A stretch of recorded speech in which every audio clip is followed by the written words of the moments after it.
दुर्गा के ग्रंथ दुर्गा सप्तशती के अनुसार दुर्गा की उत्पत्ति में दुर्गा की माँ और बाप दोनों के नाम का पता नहीं चला। इस ग्रंथ में बताया गया है कि महिषासुर को इंद्र, ब्रह्मा, विष्णु, महेश और अन्य कोई देवता या सारे देवता एक साथ मिलकर नहीं हरा पाए, तो उन्होंने महिषासुर पर विजय प्राप्त करने के लिए सारे देवताओं ने मिलकर अपने अपने तेज को सम्मिलित किया और उस विशाल तेज से एक स्त्री उत्पन्न हुई जिसकी हजारों भुजाएं थी। उस स्त्री से सभी देवताओं ने महिषासुर को मारने की विनती करते हुए अपने अपने अस्त्र शस्त्र दिए और उसे दुर्गा के नाम से संबोधित किया।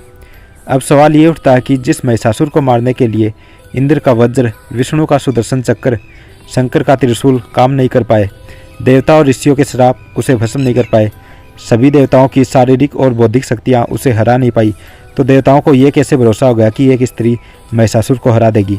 अरे भाई, तुम्हें तो कोई खली या दारा सिंह जैसा शक्तिशाली बलशाली पट्टा पहलवान पैदा करना चाहिए था महिषासुर को हराने के लिए।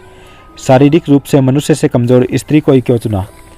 ये तुम्हारी सातिर बुद्धि के विचार तुम्हारी जुबान पर कभी नहीं आएंगे। दूसरा, दुर्गा को उत्पन्न करने के लिए कोई गांव शहर रामबाग कृष्ण की तरह राजघराना क्यों नहीं दिया? दुर्गा के माँ बाप का नाम छुपाने का क्या कारण था? क्या 10, 20, 50, 100 या अधिक देवों की शक्ति से सीधे एक जवान स्त्री कैसे पैदा कर दी? कोई बचपन नहीं, कोई माँ नहीं, कोई बाप नहीं। क्या ऐसा आविष्कार भारत में ही हुआ है या विश्व की किसी अन्य सभ्यता में भी? क्या भारत को विश्व गुरु बनाने की वकालत पर दुर्गा की पूजा करने वाले विश्व जगत के विद्वानों के सामने इस बात को गर्व से कह पाएंगे कि हम एक ऐसी स्त्री की पूजा करते हैं जिसकी ना माँ है, ना बाप है, ना जिसके बचपन का कोई उल्लेख है, जिसको कई सारे लोगों ने या यूँ कहे कि देवताओं ने अपनी शक्ति से डायरेक्ट जवान पैदा किया? उस स्त्री को पैदा करने का उद्देश्य एक महिषासुर नामक असुर, जिसे जगत के सृजनहार ब्रह्मा, जगत के पालनहार विष्णु, जगत के संहारक शिव, सभी देवताओं का राजा इंद्र और सभी देवता एक साथ मिलकर भी परास्त नहीं कर पाए, उसे मारना था। उस स्त्री के हजारों हाथ थे। वह कुंवारी थी किंतु उसे माँ बोलते हैं। उसकी पूजा में वैवाहिक स्त्री के श्रृंगार का समान उपयोग करते हैं। हम दुर्गा को कुंवारी बताते हैं लेकिन माँ भी बोलते हैं। सबसे मज़ेदार बात यह है कि उस स्त्री ने महिषासुर के एक ऐसे सेनापति से युद्ध किया। अब आप जानते ही होंगे कि रथी किस प्रकार के योद्धा होते हैं। जो रथ पर चढ़कर युद्ध करते हैं उनके रथ को चलाने वाला सारथी होता है, जो दुर्गा के सामने आई एक सेनापति के हिसाब से हो रही थी। इसके अलावा लाखों करोड़ों सैनिक इस ग्रंथ में इसके अलावा भी बताए गए हैं और ये जनसंख्या तो मात्र उस हिसाब से है जो दुर्गा से लड़ने आए। आप जानते हैं आज विश्व की जनसंख्या कितनी है? लगभग 7 अरब। और उस समय कितनी बता दी गई?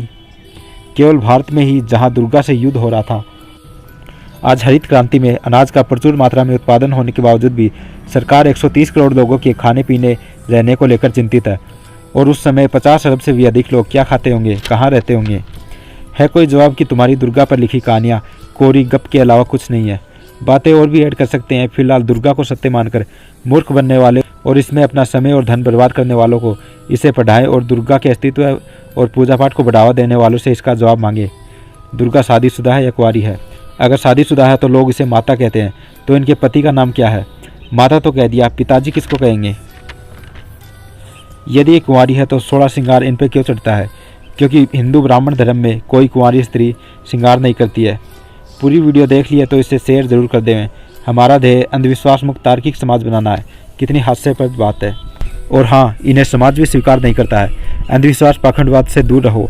जो पढ़ लिख कर भी अंधविश्वास में है उससे बड़ा पागल इस संसार में कोई नहीं है।